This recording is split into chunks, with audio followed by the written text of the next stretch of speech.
नमस्कार, स्वागत है आपका हमारी खास पेशकश प्रॉपर्टी एक्सपर्ट में। मैं हूं आपके साथ दिव्यांश शर्मा। आज प्रॉपर्टी एक्सपर्ट में आपको दिखाएंगे वृंदावन में पर्यटकों में फ्लैट खरीदने का उत्साह देखा जा रहा है।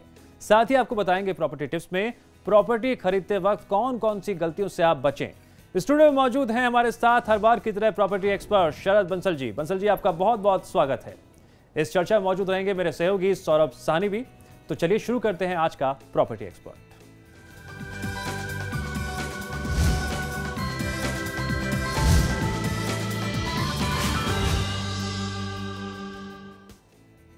आप देश के किसी भी कोने में हो, लेकिन सैर सपाटा अब कहीं ज्यादा लुभाने लगा है हर किसी को। और जब बात आती है घरेलू तीर्थ स्थलों की, तो आने वाले श्रद्धालुओं की तादाद दिनों दिन बढ़ती जा रही है। ऐसे में देश भर के पवित्र शहरों में प्रॉपर्टी खरीदने की होड़ मची है।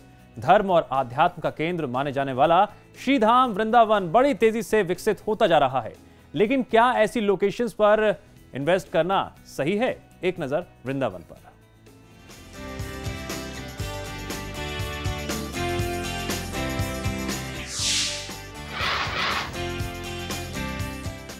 हिल स्टेशन हो या धर्मस्थली, कुछ सैलानी यहाँ घूमने के लिए आते हैं तो कुछ धार्मिक आस्था दिल में लिए। ऐसी जगहों पर प्रॉपर्टी खरीदने का रुझान टूरिस्ट में बढ़ता ही जा रहा है। ऐसी ही एक विश्व विख्यात जगह है वृंदावन।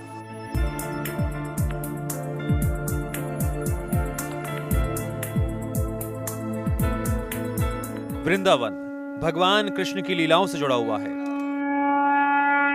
मथुरा से 15 किलोमीटर दूर, आगरा से 58 किलोमीटर दूर और दिल्ली से 145 किलोमीटर दूर भारत के पर्यटन क्षेत्र में एक अहम स्थान रखने वाला वृंदावन अपनी समृद्ध सांस्कृतिक विरासत, इतिहास के लिए विश्व में मशहूर है। ठाकुर बांके बिहारी जी महाराज की प्राकट्य स्थली वृंदावन में रियल एस्टेट का कारोबार बड़ी तेजी से फल फूल रहा है। मंदिरों की नगरी कहे जाने वाले वृंदावन में डेवलपर्स की बाढ़ सी आ गई है। रियल एस्टेट कंपनियों ने भी पर्यटकों की नब्ज को भांपते हुए वृंदावन में हाउसिंग सोसाइटी और अपार्टमेंट्स बनाने शुरू किए। और पिछले 7 सालों में भगवान कृष्ण में आस्था रखने वाले भक्त यहां अपना घर लेने के लिए बड़ी तेजी से आगे आए। यही वजह है कि छोटी बड़ी कुल मिलाकर करीब 100 हाउसिंग स्कीम वृंदावन में चल रही है। इनमें बनने वाले फ्लैट्स की संख्या करीब 20,000 से भी अधिक है। वृंदावन में पिछले 5 या 6 साल वर्षों के अंदर में बहुत रियल एस्टेट का कारोबार बहुत जबरदस्त तेजी से बढ़ा है।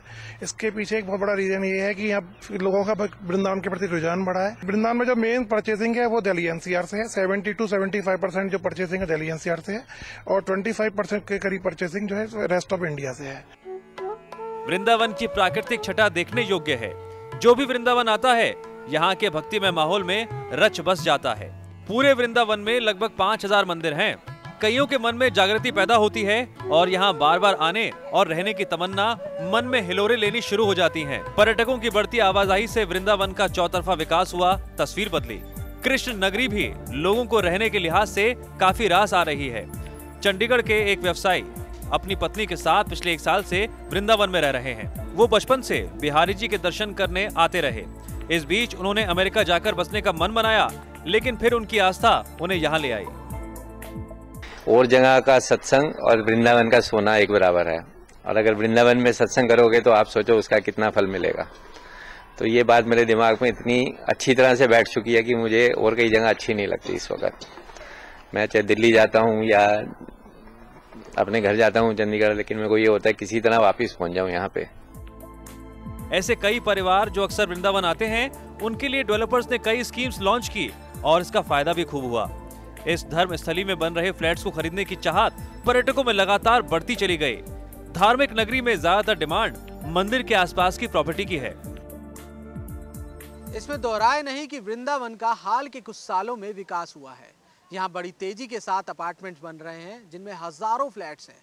वहीं बायर्स ने यहाँ ज्यादातर फ्लैट्स इन्वेस्टमेंट के लिहाज से खरीदे हैं और आने वाले दिनों में यहाँ के प्रॉपर्टी के दाम बढ़ना तय माना जा रहा है। कैमरामैन पंकज के साथ सौरभ साहनी, समाचार प्लस। जी हाँ, वृंदावन में अचानक से तो ऐसा कुछ नहीं हुआ, सालों में ऐसा हुआ। 7 साल लग गए तो तस्वीर बदली है। हमारे स्टूडियो में मौजूद है खास मेहमान शरद बंसल जी और मेरे सहयोगी सौरभ साहनी। सबसे बात करेंगे हम शरद जी से। शरद जी, वृंदावन में इन्वेस्टमेंट की जब बात आती है तो इन्वेस्टर 2 पॉइंट से इन्वेस्ट कर रहा है। एक तो वो लोग जो धार्मिक नजरिए से बार बार वृंदावन आते हैं, दूसरे वो लोग जो सिर्फ और सिर्फ इन्वेस्टमेंट पॉइंट ऑफ व्यू से अभी फिलहाल खरीद रहे हैं कि आने वाले टाइम में जब वृंदावन में प्रॉपर्टी के रेट बढ़ेंगे तब हमें इसका फायदा होगा? आपका नजरिया? देखिए, चाहे एंड यूजर है या इन्वेस्टर है, इन्वेस्टमेंट करने से पहले उसके कोई पर्पस होता है। यहाँ पे जो अपने आप में कृष्ण की जन्मभूमि है, इसके एक रिलीजियस फैक्टर है जो एक अट्रैक्शन लेकर आता है। दिल्ली के बाद अगर फरीदाबाद को हम छोड़ दें, क्योंकि फरीदाबाद को 40 साल में वो डेवलपमेंट नहीं हो पाई जो वृंदावन में पिछले 5 से 6 साल में देखने में आई है। इसका जो रीजन 2 बड़े फैक्टर हैं। एक तो जो फास्ट ग्रोथ इंफ्रास्ट्रक्चर, और तीसरा यहाँ पे जो लोगों की आस्था है इसके प्रति, इसमें लोग इन्वेस्ट करते हुए झिझकते नहीं हैं और छोटी इन्वेस्टमेंट में अच्छे से अच्छे फ्लैट यहाँ पे मिल रहे हैं।